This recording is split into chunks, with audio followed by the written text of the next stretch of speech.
Morning. So here for morning feeding at Eric's place.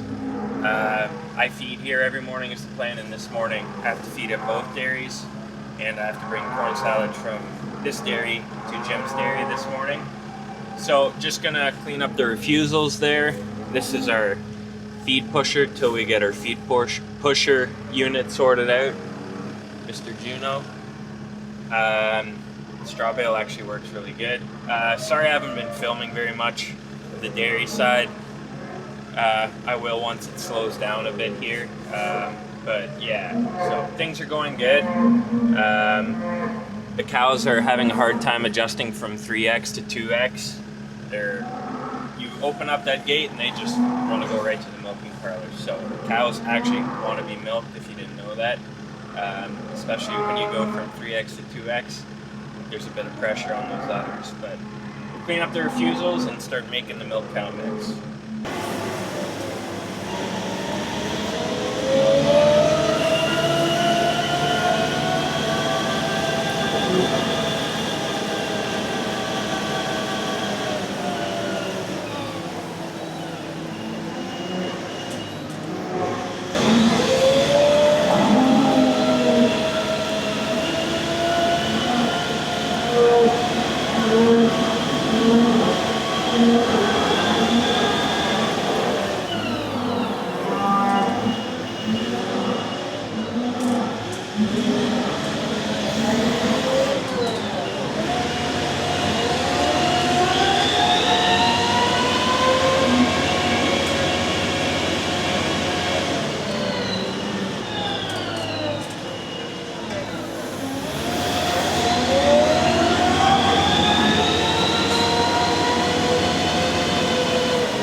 The bale doesn't get it perfect, but we ordered a rubber tire scraper to clean up the leftover feed that we can go right against the curb. But till then, the bale will work perfectly fine.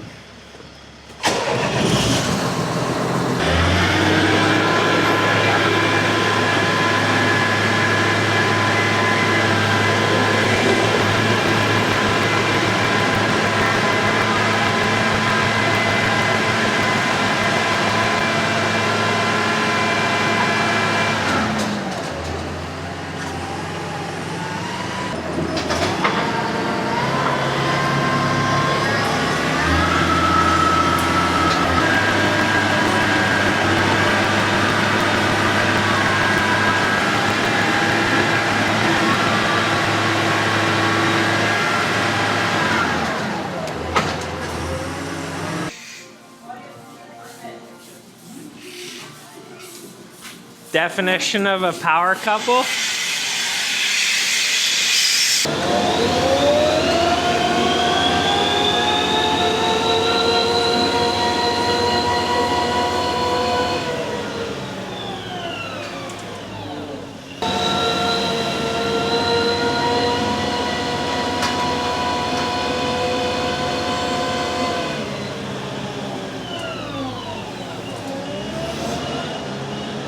Alrighty, done here at Eric's. Now we're gonna head to the home farm.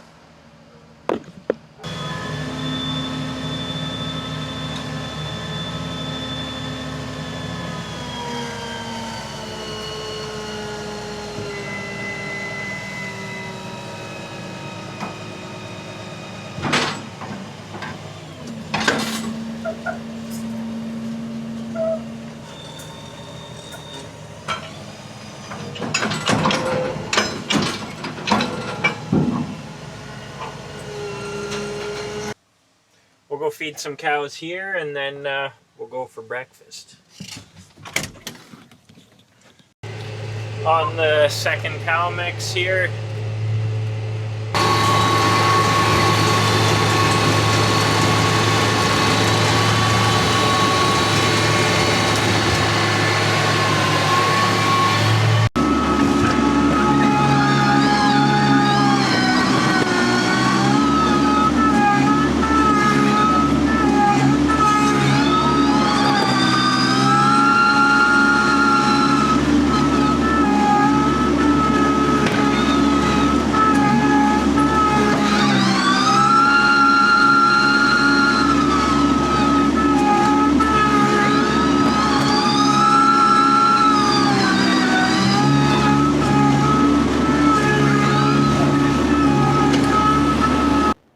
Alrighty, just finished feeding.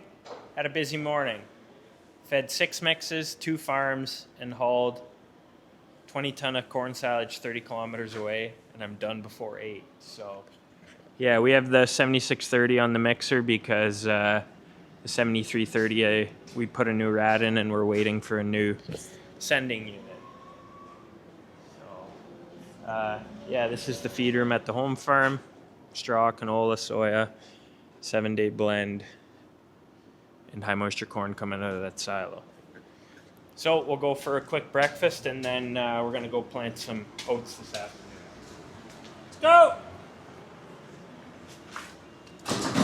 How many of you guys have dealerships right across from each other like this?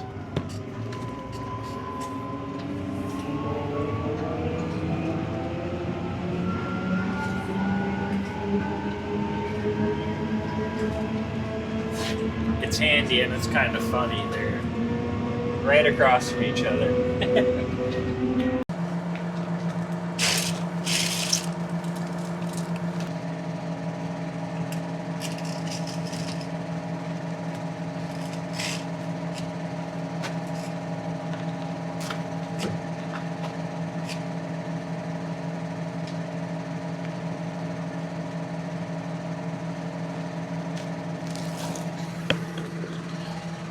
So all I did there was change out the meter. So the cup sizes in the green meter are bigger than the cup sizes in the yellow meter. Alfalfa seed is really small, as you can see. So it doesn't make sense to use a big meter because the meter will be turning really slowly for the amount of alfalfa it's dropping down, and it's just not as accurate. So we're doing oats. Oat seed is quite a bit bigger. So yeah, we're using the green meter for that. Quite the jimmy rig of a setup, but hey, it works. Regardless, it's got to go through the auger. You can't bypass that small auger to go directly to the belt conveyor, so yeah, this works too. Just the hoses are kind of tight.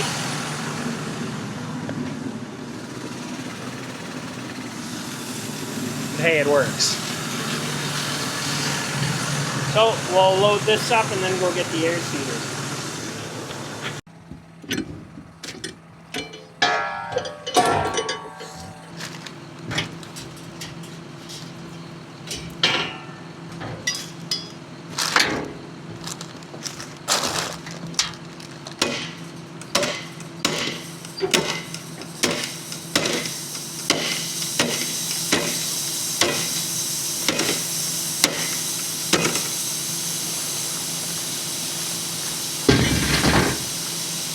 So I'm aiming to plant these oats around 3/4 inch or so I'll move them up 1 notch and try that anyways.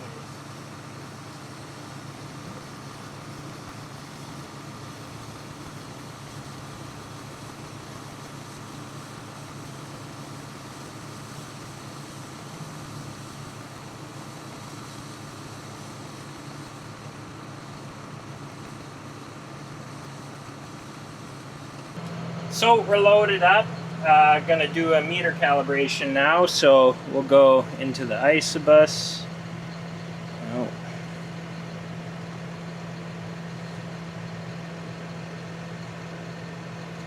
Oats, green, custom previous. Okay, go calibration, front tank.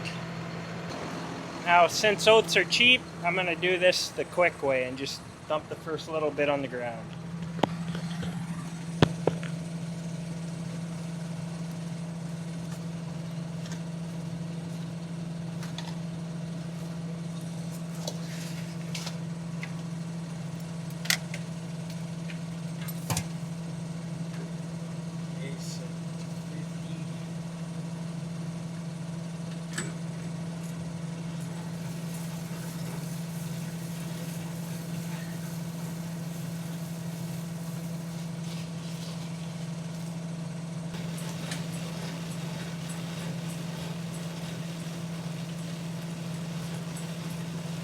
So 28.5.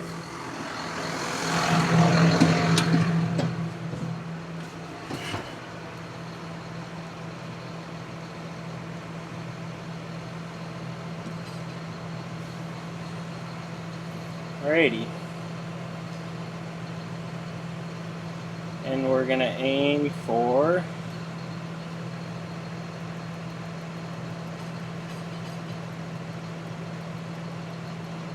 70 pounds an acre. So I'm not gonna be particular with this stuff because it's just oats. I have lots more in the wagon.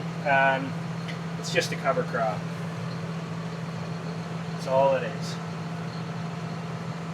Okay, fire up the fan.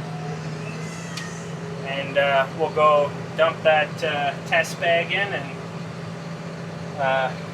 do the outside rounds.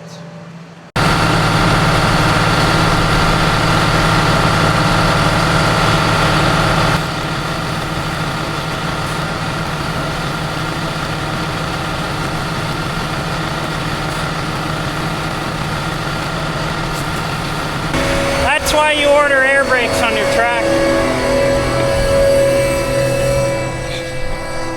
If you didn't hear me there, that's why you order air brakes with your tractor. Because, well, got a blockage and I can hear something bouncing around.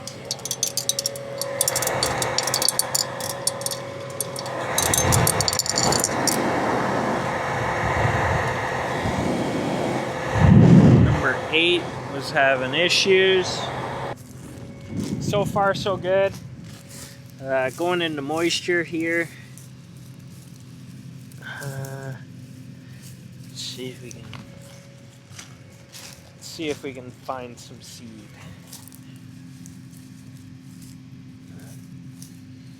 Right into moisture. Oats will grow if you broadcast it, so it's not as critical, and it's not like we're trying to harvest a crop off of this. We're not even gonna take it off for feed.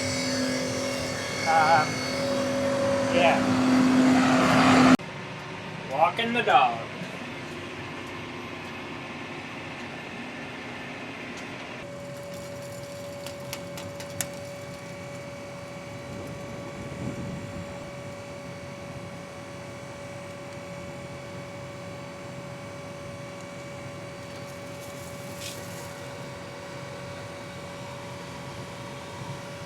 See that? Piece of straw. No problem for the 6R.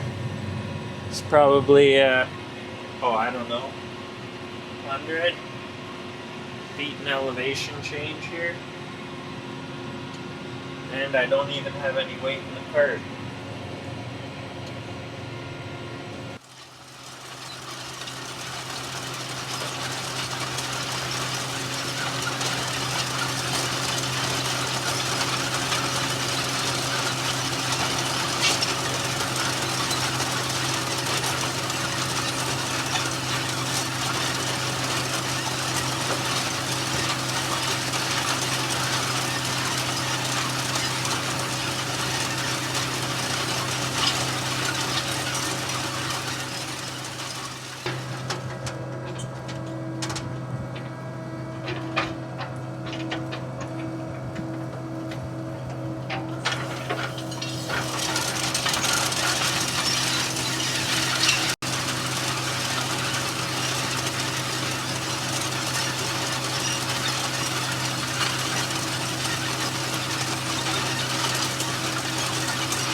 It's not a good thing to pop up with that much left.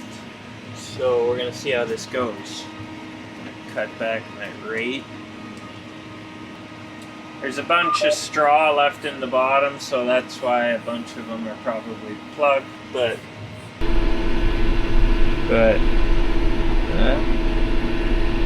gonna get a nice soak overnight, so the oats are gonna love that. Pretty thankful for that. But yeah, well, plan with this is, this ground is really heavy, so we'll burn it off in the fall, late fall, mid-October. We'll let it have 6 weeks of growth. We won't let the oats go to head, and then maybe we'll add another layer of manure and then disc rip it so it's nice and black on top. If you haven't heard of the town Macton, that's where this farm is close to, and yeah, it's just clay bricks here. When we used to moldboard plow this field, it was just shiny, and it was actually really hard to get the plow set up right because it is a bit of a rolling farm, and with that heavy clay it just didn't work the greatest. But yeah, running out right now, so we'll fold it up here in a second. Don't mind my spills from loading.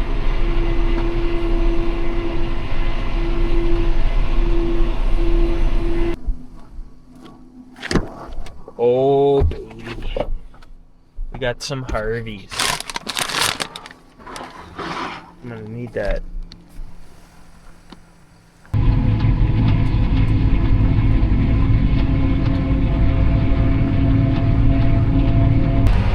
So everyone always says, oh, you should never drive with your field lights on driving down the road, and I do agree with that, but only the front facing tractor lights. I think it is much safer if you do turn your rear lights on, and you can do that with most newer with all newer tractors and most older tractors. You can select which lights you want on. I just think it's way safer if you can actually see the implement that the farmer's towing if you're oncoming traffic. If all you see is that amber light, I've passed farm implements head on before, and I thought I was in the clear, and then I drove by and I'm like, holy crap, I was way closer to that piece of equipment than I thought. Whereas if they're coming this way and they see, oh, there's a big tire back there and it's a big wide implement, they're going to be a lot more cautious. So I don't know, that's just my opinion. If you're going to pass me, I guess it might suck a little bit because you're going to get the head or the rear facing lights, but that doesn't happen as often as cars coming this way. So there's a big old wedding there. They need some green equipment. It's all red equipment there actually. Alrighty, that's going to be the end of this video. Thanks for watching, and see you later.